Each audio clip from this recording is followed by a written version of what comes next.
Oh my gosh, guys. The cover of this month's issue of CoroCoro magazine has just leaked, and on the front page was none other than a brand new, never before seen Pokemon. According to official sources, this Pokemon's name is Magiana, or at least its Japanese name is Magiana. Unfortunately, we still don't know what the English name for this Pokemon is going to be. Let me go ahead and read you the bio on this thing. Magiana was first revealed in February 2016 in conjunction with the upcoming movie Volcanion and the contriving Magiana. It's a man-made Pokemon created by humans 500 years ago. It possesses a metallic body, and text confirms that it was made by human hands. Additionally, it's a legendary Pokemon.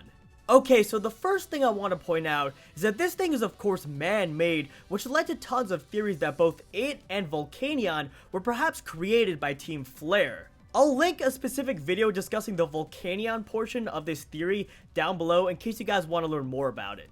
Now, whether or not this claim is actually true, I have absolutely no idea, but I could definitely see there being some sort of connection between Team Flare and Magiana. I mean, after all, evil teams have a notorious history of involvement with legendary Pokemon, and given that Magiana is indeed a legendary and on top of that man-made, I wouldn't be surprised if it were somehow involved with Team Flare. Also, is it just me, or does this thing look a lot like Diancie?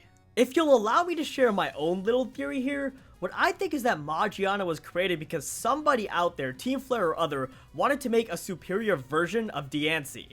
Sorta like what happened with Mewtwo and Mew. The fact that Magiana is man-made already means that it's similar to Mewtwo, but I would go so far as to say that Magiana arose from the exact same circumstances as Mewtwo.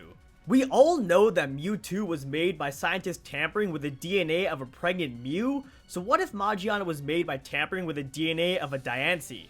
Also, the fact that Magiana resembles a machine and also has a quote-unquote metallic body makes me think that it's going to be a fairy and steel type gaining a steel typing in place of the rock typing that Diancie had. Which would be super cool if it happened, since Steel Fairy is a phenomenal typing as evidenced by Mega Mawile. Finally, before anything's off, I just want to mention that when the full issue comes out, we're going to be getting, and I quote here, an announcement that will affect the entire world. Which is pretty crazy, because the last time they said something like this was before revealing X and Y. And it was pretty much the exact same words too, something that will affect the entire world. So of course, people have immediately jumped to the conclusion that either Pokemon Z or 7th generation is going to be announced. Personally, I think that it's probably going to be Pokemon Z or whatever the sequel game to X and Y is going to be called, since it's a little too soon for 7th generation in my humble opinion.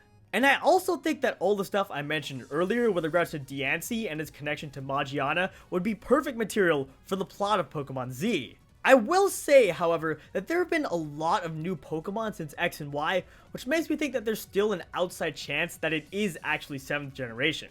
Regardless, the point is that we can expect a very big announcement sometime in the next few days. Well, alright folks, that is pretty much gonna do it for this video. As always, if you enjoyed, be sure to drop me a like down below and subscribe to my channel if you haven't already for more Pokemon videos in the future. Also, be sure to let me know your thoughts on the brand new Pokemon Magiana. Otherwise, I hope you all have an awesome rest of your day, and I will see you in my next video.